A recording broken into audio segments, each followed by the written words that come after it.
जिल्हा परिषद निवडणुकांच्या पार्श्वभूमीवर कोकणातली राजकीय हवा किती गरम झाली आहे ती देखील बघूया। रत्नागिरी जिल्हा परिषद निवडणुकांसाठी आता सर्वच राजकीय पक्षांनी आपली कंबर कसल्याचं चित्र पाहायला मिळतंय। मात्र या सगळ्यांमध्ये शिवसेनेने मात्र आघाडी घेतली आहे। गेल्या 2 दिवसांमध्ये शिवसेनेने रत्नागिरी जिल्ह्यातील आपल्या सर्व इच्छुकांच्या मुलाखती पूर्ण केल्या आहेत आणि शिवसेना आता 23 जानेवारीला आपल्या पहिल्या उमेदवारांची यादी जाहीर करेल असं खासदार विनायक राऊत यांनी जाहीर केले। रत्नागिरी जिल्हा परिषदेसाठी एकूण 55 जागांसाठी यावेळी निवडणूक होतीये। मात्र दक्षिण रत्नागिरीच्या तुलनेत उत्तर रत्नागिरीमध्ये शिवसेनेला यावेळी संघर्ष करावा लागेल असं चित्र पाहायला मिळते। रामदास कदम आणि माजी आमदार सूर्यकांत दळवी यांच्यातील संघर्ष आणि गेल्या काही दिवसात शिवसेनेच्या काही जुन्या नेत्यांनी शिवसेनेची सोडलेली साथ यामुळे शिवसेनेला हा संघर्ष करावा लागेल असं चित्र आहे। यातच गेली काही वर्ष शिवसेनेबरोबर असलेली भाजपानेही यावेळी शिवसेनेची साथ सोडली आहे। भाजपा यावेळी रत्नागिरी जिल्ह्यामध्ये स्वबळावर निवडणूक लढवते, त्यामुळे शिवसेनेलाही या मुद्द्यावरती अनेक भागांमध्ये संघर्ष करावा लागेल।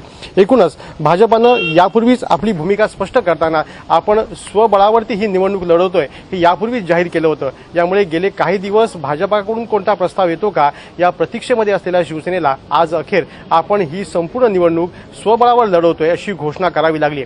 गेल्या काही निवडणुकांमध्ये शिवसेनेला रत्नागिरी जिल्ह्यामध्ये मोठं यश मिळालंय। यामुळे शिवसेनेमध्ये इच्छुकांची संख्याही मोठी आहे। यामुळेच शिवसेनेला ही उमेदवारी यादी जाहीर करताना आपल्याला बंडखोरीचा फटका बसणार नाही याचीही काळजी घ्यावी लागते।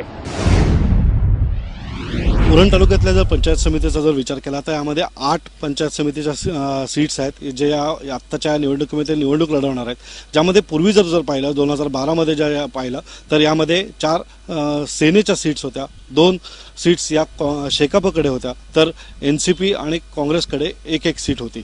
या सगळ्या परिस्थितीमध्ये आता जे आहे ते जे पंचायत समितीचे सदस्य आहेत जे नवघर च्या विभागातून ज्यांनी निवडणूक लढवली होती ते पंचायत समितीचे जे सदस्य आहेत विजय भोईर यांनी राष्ट्रवादीमधून आता सेनेमध्ये प्रवेश केलेला आहे। यामुळे सेनेला 1 सीट ही वाढण्याची शक्यता आहे। ज्यामध्ये 4 पूर्वीच्या सीट्स होत्या त्यामध्ये आता वाढ होऊन 5 सीट्स होण्याची शक्यता आहे।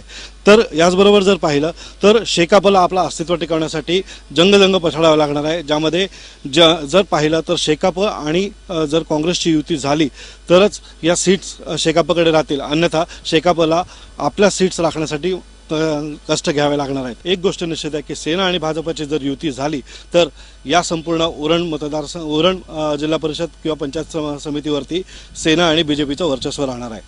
आशिष घरत, ABP माझा, रायगड।